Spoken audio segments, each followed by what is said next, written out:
Hello everyone. हम पढ़ रहे थे क्लास 12th मैथ्स का चैप्टर नंबर 3 मैट्रिसेस और आज हमें मिसलेनियस एक्सरसाइज स्टार्ट करनी है। तो स्टार्ट करते हैं फर्स्ट क्वेश्चन से। अब इसमें जो फर्स्ट सेकंड और थर्ड क्वेश्चंस हैं ये रिलेटेड हैं जो आपने क्लास 11th में पीएमआई पढ़ा होगा, प्रिंसिपल ऑफ मैथमेटिकल इंडक्शन, उससे रिलेटेड है। अब मैं एक बार दोबारा वो चीज़ बता दूंगा कि वो कैसे होता है, ठीक है, स्टेप बाय स्टेप। एंड इस क्वेश्चन के रिस्पेक्ट में ही मतलब जितना उस चैप्टर का यूज़ है यहाँ पे उतना ही हम देखने वाले हैं। तो हम इस टाइप के क्वेश्चंस को कैसे करते हैं, हम जो ये पूरी चीज़ है मैं यहाँ पे मेंशन करके बताता हूँ। जो हमें क्वेश्चन में बोला है शो दैट के बाद वाली चीज़, इस पूरी को हम कंसिडर करते हैं एफ एन या पी एन, कुछ भी, कोई भी function with respect to N, ठीक है। अब हमें प्रूव करना है कि F N is true. Show that का मतलब ये है कि F N is true for all N belongs to N, ठीक है। सो अब यहाँ पे देखना हम क्या करेंगे, इसको हमने सबसे पहले मान लिया कि ये पूरा जो है ये एफ एन है। अब हम क्या करेंगे, चेक करेंगे कि क्या F1 ट्रू है फॉर F1, मतलब जहाँ जहाँ n है वहाँ वहाँ 1 आ जाएगा। तो AI प्लस बी ए की पावर 1, तो AI क्या होगा, a इंटू 1001, तो a 0 0 a plus b times a कितना होगा 0 0 0 और यहाँ पे b, तो इन दोनों को सम करके मेरे पास आया a b 0 a, ठीक है। मतलब मैंने पहले क्या किया, जहाँ जहाँ n था वहाँ 1 रख के देखा। तो अब पहले LHS को मैंने सॉल्व किया, ये आया। अब RHS को सॉल्व करते हैं, तो n की जगह पे 1 रखा AI, प्लस n की जगह पे 1 रखा 1 a की पावर 1 माइनस 1 b a, तो मतलब ये भी AI प्लस बी ए ही हो गया। तो इसको भी AI प्लस बी ए की वैल्यू अभी हमने निकाली ना यहाँ पे, तो यही आएगी यहाँ पे भी a b 0 a। सो ये स्टेटमेंट्स एज इट इज़ लिखनी ज़रूरी हैं, ठीक है, क्योंकि ये इस क्वेश्चन के सॉल्यूशन का पार्ट है। सो F1 इज़ ट्रू, ठीक है, F1 ट्रू है। नाउ अब हम क्या करेंगे, assume that FM is true. हमने अज्यूम किया कि FM ट्रू है। FM ट्रू है मतलब कि AI प्लस बी ए की power m is equal to A M I plus m a की power m minus 1 B A, ठीक है। अब हम प्रूफ, ये आ गया, एफ एम की वैल्यू हमारे पास आ गई, इसकी वैल्यू फाइंड कर लेते हैं। ए एम 1001, इसकी वैल्यू फाइंड कर रहा हूँ मैं, प्लस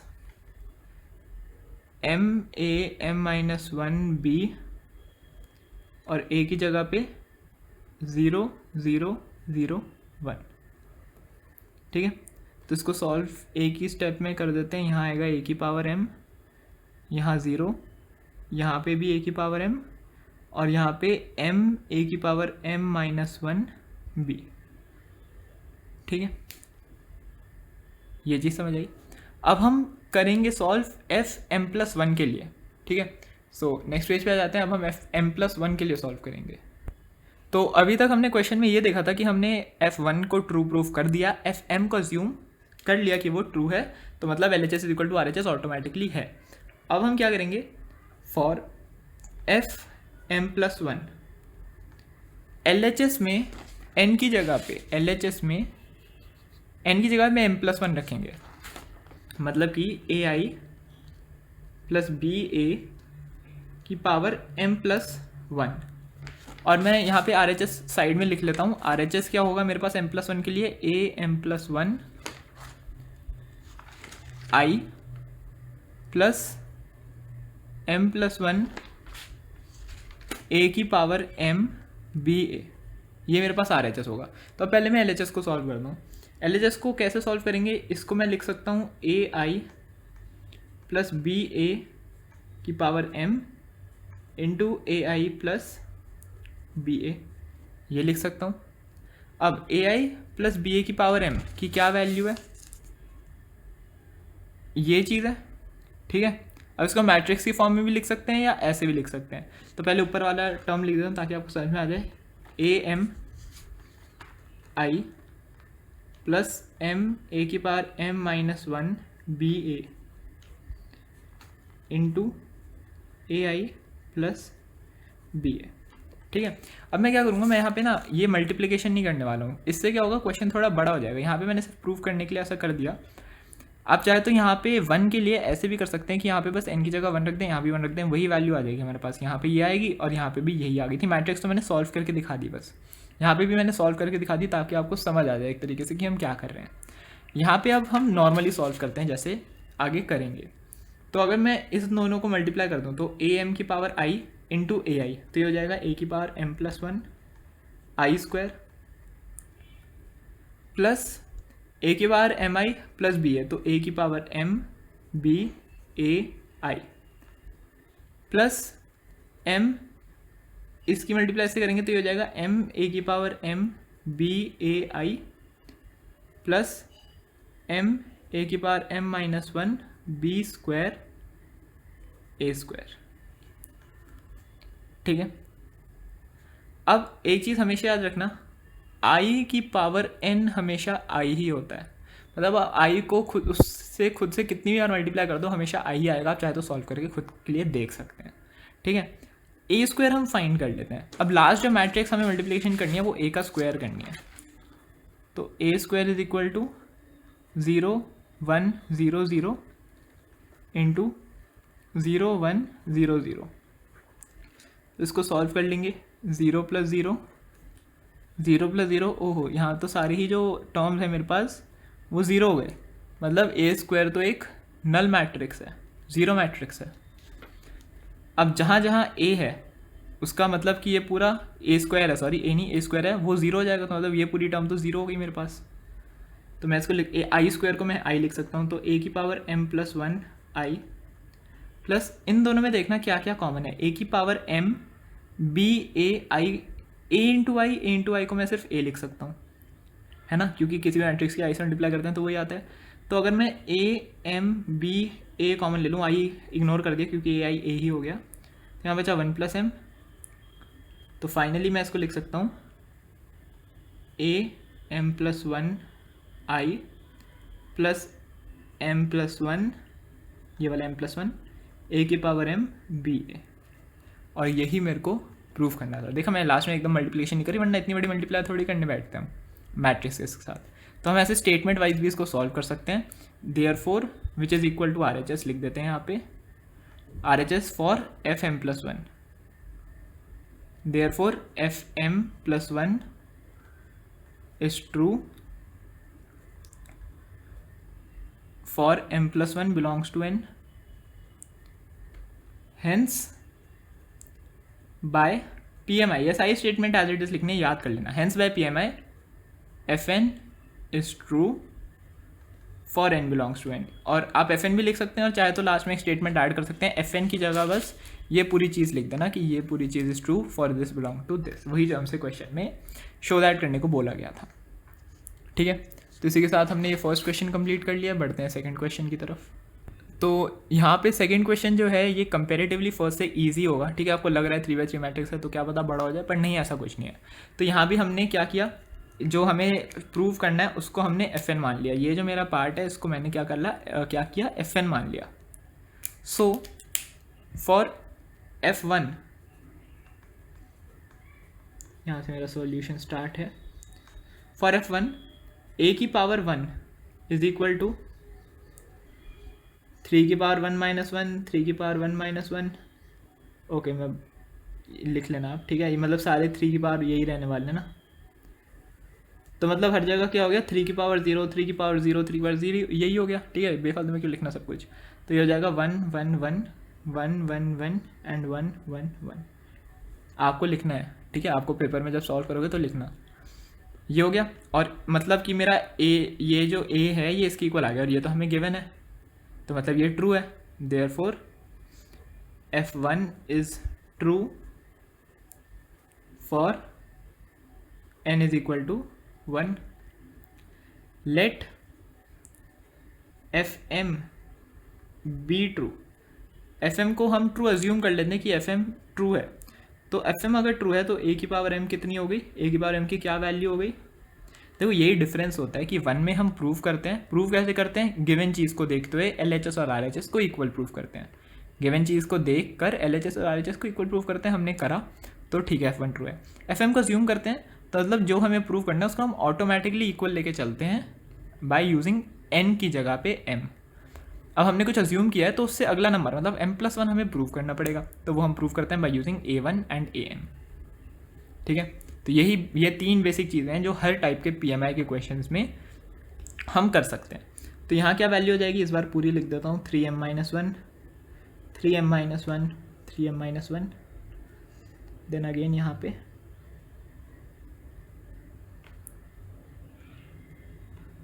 सो लाइक दिस, ये हमारी ए की पावर m की वैल्यू हो गई है। तो अब क्या बचा है, एफ एम प्लस वन को ट्रू प्रूफ करना, तो मैं यहीं से ही आगे कर देता हूँ। For F M plus one, F M plus one क्या है, मतलब ए की पावर m प्लस वन, और ए की पावर m प्लस वन को मैं लिख सकता हूँ ए की पावर m इंटू ए, ए की पावर m इंटू ए। तो a की पावर m क्या है, 3m minus one, 3m minus one, 3m minus one, again 3m minus one and 3m minus one, and last time 3m minus one, 3m minus one, 3m minus one, और multiply में है a क्या है, 1 1 1।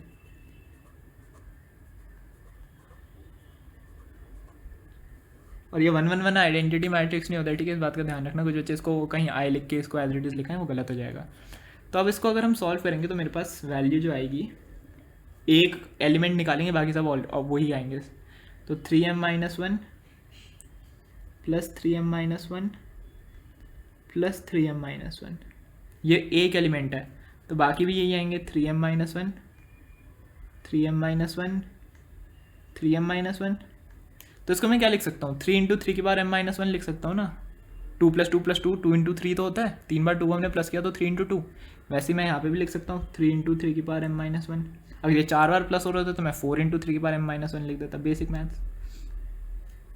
तो मैंने ऐसे लिख दिया ताकि आपका भी टाइम सेव हो जाए और मेरे को भी बार बार ज़्यादा ना लिखना पड़े।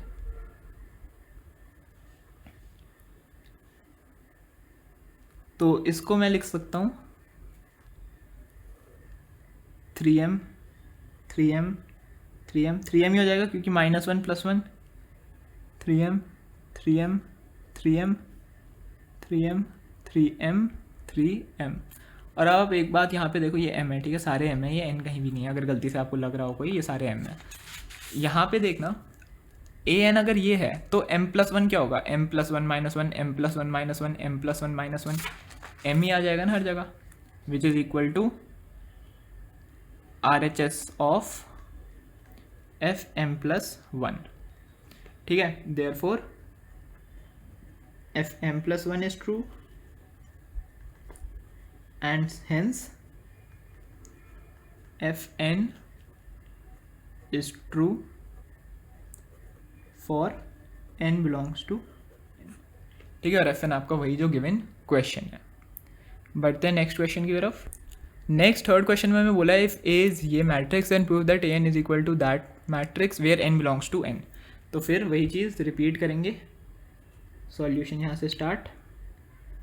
फॉर एफ वन के लिए पहले देखेंगे ए की power one is equal to one plus two minus four into one, one one minus two, तो ये हो जाएगा 3 minus four one minus one. अब यहाँ पे देखो क्या ए इसके इक्वल है, कैसे पता चलेगा, गिवन चीज़ को देख के, हाँ है, therefore F one is true. Now let F M be true, F M को ट्रू मान लेते हैं। तो ए की power M is equal to one plus two M minus four M M and one minus two M. अब हमें क्या करना है, एफ एम प्लस वन के लिए देखना है। तो वो नेक्स्ट पेज पे देखते हैं, क्योंकि यहाँ पे करूँगा फिर अगले पेज पे जाना पड़ेगा। मैं आपको यहाँ पे पहले लिख के बताता हूँ m+1 के लिए हमें सॉल्व क्या करना है। मैं ये रफ है, ये फेयर में मत लिखना, बैक में लिख सकते हो आप, रफ में लिख सकते हो कि हमें क्या प्रूफ करना है कि जो m+1 है वो मेरा किसके इक्वल आना चाहिए, 1 + 2 m+1 -4। मैं इसके लिए इसलिए सॉल्व कर रहा हूँ क्योंकि बाकी पीछे किसी के लिए सॉल्व करने की ज़रूरत नहीं थी, आपको ऑटोमेटिकली पता चल गया होगा। बट यहाँ पे हो सकता है किसी को कन्फ्यूजन हो कि हमें तो ये प्रूव करना है और आपका तो कुछ और ही आ रहा है, तो इसलिए तो मैं ये प्रूव कर सकता हूँ, या फिर मेरे को ज़रूरी नहीं है मेरे को यहाँ तक लाना है, मैं इसको फर्दर सॉल्व कर दूंगा ताकि मैं जो भी मेरा आए उसको मैं इसके इक्वल लिख सकूँ। तो चाहे मेरा ये आए या मेरा इस फॉर्म में आए जो मैं अभी करने वाला हूँ। तो 1 + 2m+2 मतलब 2m+3 -4m -4 m+1 1 - 2m -1 sorry -2 1 - 2m -2, तो -1 - 2m। अब चाहे मेरा इस फॉर्म में आए ये भी सही है, या इस फॉर्म में आए ये भी सही है, ठीक है। तो अब अगर मेरा ये आता और मैं आपको ये चीज़ करके नहीं दिखाता तो आप बोलते हैं हमें तो ये प्रूफ करना है, आपको तो कम्प्लीटली अलग आ रहा है। तो इसलिए मैंने ये सॉल्व करके दिखा दिया आपको कि मेरा अगर ये भी आए तो ये भी सही है। अब देखते हैं आगे।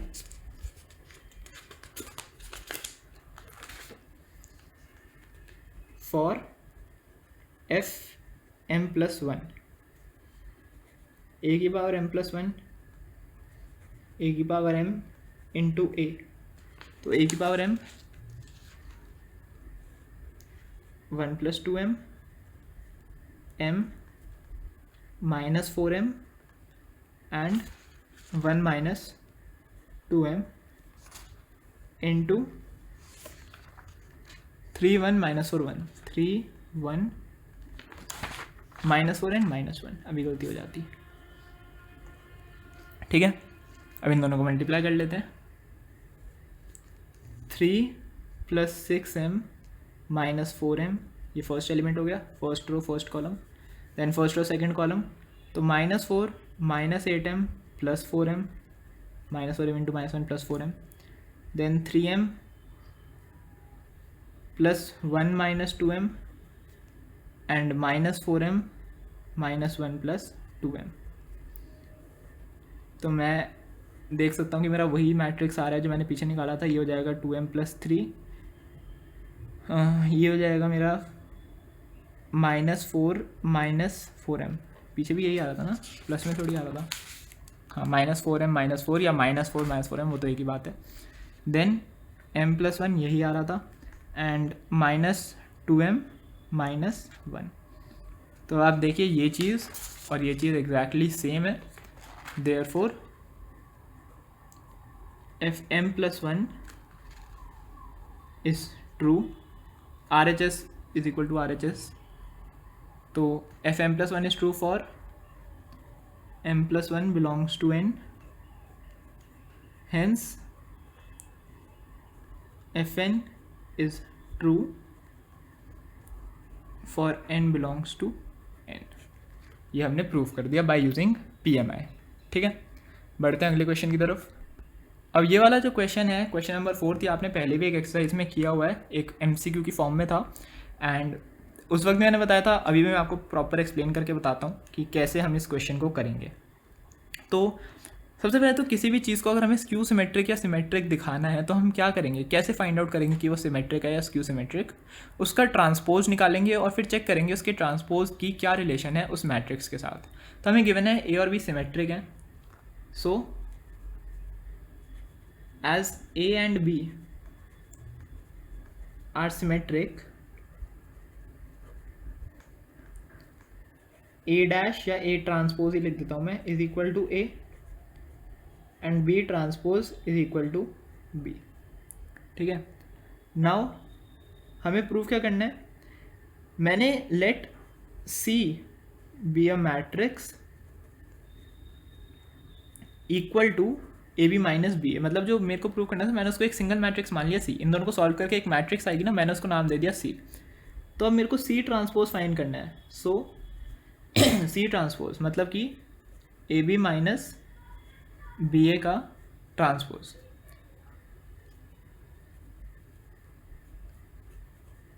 ये रफ है, ठीक है, ये सॉल्यूशन का पार्ट नहीं है, मैं और इनसे कर देता हूँ ऐसे। ये दोनों प्रॉपर्टीज़ मिल के इसमें लगेंगी। ए बी ट्रांसपोज क्या होता है, बी ट्रांसपोज ए ट्रांसपोज, ये बाद में लगेगी। और ए माइनस बी ट्रांसपोज क्या होता है, A transpose minus B transpose, ये पहले लगेगी।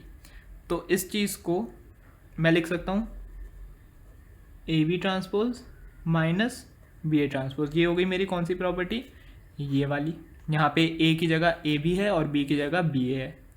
और अब लगेगी फर्स्ट वाली, तो यहाँ मैं लिख सकता हूँ B transpose A transpose minus A transpose B transpose. अब देखो बी ट्रांसपोज बी के इक्वल है, ए ट्रांसपोज ए के इक्वल है, क्योंकि सिमेट्रिक है। तो B A minus A B, या फिर मैं ऐसे लिख सकता हूँ minus of A B minus B A, which is equal to minus of, मैंने इसको सी माना था ना, तो minus of C. Therefore as C transpose is equal to C, और मैं कह सकता हूँ कि A B minus B A का ट्रांसपोज जो है वो minus of A B minus B ए के इक्वल है, मतलब माइनस ऑफ सी मैट्रिक्स के इक्वल है। So A B minus B A is skew symmetric matrix. ठीक है, बढ़ते हैं फिफ्थ क्वेश्चन की तरफ। इस वीडियो में हम फिफ्थ तक ही करेंगे। तो फिफ्थ क्वेश्चन में कहता है show that the matrix B dash A B is symmetric और skew symmetric according to as A is symmetric और स्क्यू सिमेट्रिक। मतलब हमें प्रूव करना है कि ये मैट्रिक्स सिमेट्रिक होगी या स्क्यू सिमेट्रिक होगी, वो डिपेंड करता है ए पे कि अगर ए सिमेट्रिक होगा या स्क्यू सिमेट्रिक होगा। तो दो केसेस लेंगे, एक बार जब ए सिमेट्रिक है और एक बार जब ए स्क्यू सिमेट्रिक है। प्रूव हमें इसके लिए करना है, तो पहले तो हम इसका ट्रांसपोज निकाल ही लेते हैं। तो बी डैश ए बी का ट्रांसपोज, या डैश ही ले लेते हैं क्योंकि मैंने यहाँ भी डैश ही लिखा ना, तो बी डैश ए बी का ट्रांसपोज क्या होगा, एक एलिमेंट मैंने बी डैश मान लिया और एक एलिमेंट पूरा मैंने ए बी मान लिया। ठीक है, तो मैंने यहाँ पे एक मिस्टेक कर दिया कि मैंने इसको एक एलिमेंट माना है, इसको सेकंड एलिमेंट माना है, तो मैं इसको पहले लिखूँगा, इसको बाद में। तो आप ये गलती मत करना। तो मैं इसको पहले लिखूँगा ए बी डैश, और जो दूसरा एलिमेंट था बी डैश, उसका ट्रांसपोज। तब यहाँ पे कौन सी दो आइडेंटिटीज़ का यूज़ किया जा रहा है, एक तो ए बी डैश जो है वो इक्वल होता है बी डैश ए डैश के, और अब हम यूज़ करेंगे कौन सी का, कि बी डैश का जो डैश होता है वो बी के इक्वल होता है। तो ए बी डैश को मैं लिख सकता हूँ बी डैश ए डैश, और ये बी डैश बी बी हो जाएगा। तो ये आएगा। Now if A is symmetric, अगर ए सिमेट्रिक है मीन्स ए डैश जो है वो ए के इक्वल है, तो जो ऊपर वाली कंडीशन है हमारी बी डैश ए बी का जो ट्रांसपोज है वो इक्वल होगा B dash A dash B, ये तो है ही, which is equal to B dash A B, because A dash is equal to A, because A dash is equal to A. So B dash A B is symmetric when A is symmetric, मतलब अगर ए symmetric है जब, तो मैंने ए dash की जगह ए रख दिया और ये मेरा इक्वल आ गया। अब आपको पता चल गया होगा स्क्यू सिमेट्रिक के लिए कैसे करेंगे, तो मैं करके दिखा देता हूँ फिर भी। When A is skew symmetric, skew symmetric है अगर, मतलब कि जो ए डैश है वो माइनस ए के इक्वल है, तो B dash A B dash is equal to B dash A dash B, ये तो यहाँ पे सेम है, which is equal to B dash minus A B equal to minus of B dash A B. So अब ये इसका transpose इसके minus के इक्वल आ रहा है ना, so B dash A B is skew symmetric कब, when A is skew symmetric.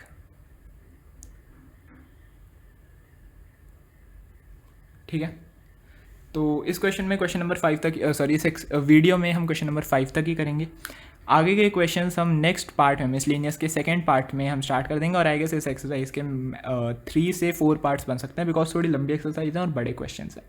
सो ये पार्ट 1 क्लियर हो गया आपको। अगर नहीं हुआ है, कोई भी क्वेश्चन समझ नहीं आया तो आप रिवाइंड करके दोबारा देख सकते हैं, बट आई होप आपको ये समझ आ गया हो। पीएमआई का कंसेप्ट थोड़ा सा नया था आपके लिए अगर आपने 11th में ये चैप्टर नहीं पढ़ा है तो, बट स्टिल जो भी ये बेसिक था जो आपको जानना था इन क्वेश्चंस को करने के लिए, वो उतना मैंने आपको बता दिया, ठीक है। सो आई होप आपको समझ आया होगा। पार्ट 2 स्टार्ट करेंगे हम नेक्स्ट वीडियो में।